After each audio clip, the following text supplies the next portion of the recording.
présentation d'une situation de jeu spécifique milieu offensif. Et bien évidemment, si vous êtes avant-centre ou ailier, vous pouvez tout à fait l'intégrer à vos séances d'entraînement. Mais avant de commencer, il faut savoir qu'en tant que milieu offensif, la zone décisive de finition se situe au niveau des 16-18 mètres. Et par conséquent, il est donc important lors des sessions spécifiques de travailler, de se mettre en situation dans ces zones bien précises, en variant bien évidemment les angles, que ce soit axe gauche, axe ou axe droit. Place maintenant à la mise en situation.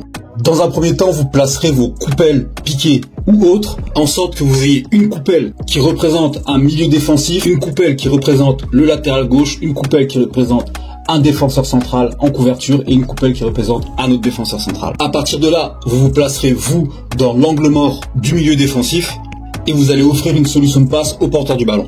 Et dans un second temps, suite à votre remise, vous allez vous déplacer dans l'intervalle pour proposer de nouveau une solution. Et à partir de ce moment, la situation qu'il faudra imaginer dans votre tête, c'est que le défenseur central sort sur vous et qu'à partir de ce moment, vous devez orienter votre prise de balle soit sur votre gauche, soit sur votre droite et enchaîner par une frappe rapide. Allez, place au point coaching et au comportement attendu.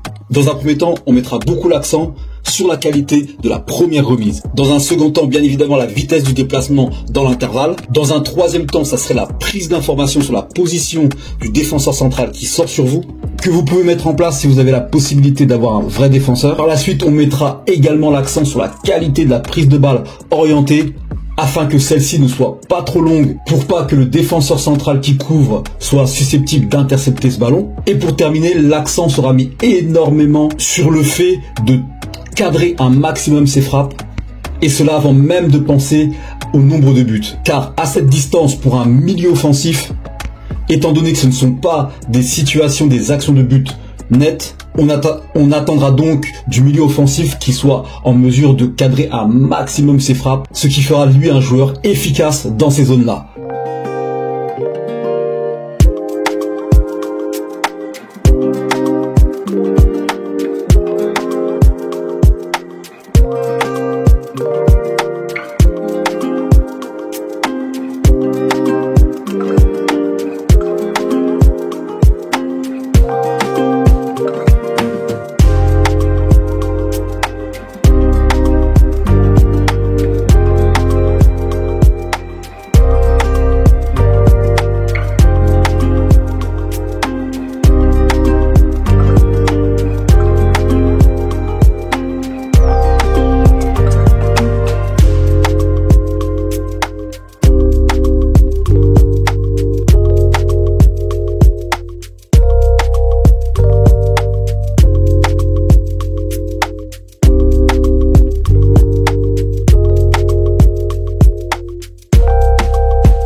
Voilà, c'est tout pour moi. Merci d'avoir regardé. N'hésite pas à me donner ton avis dans la zone commentaire. Et moi, je te dis à très vite.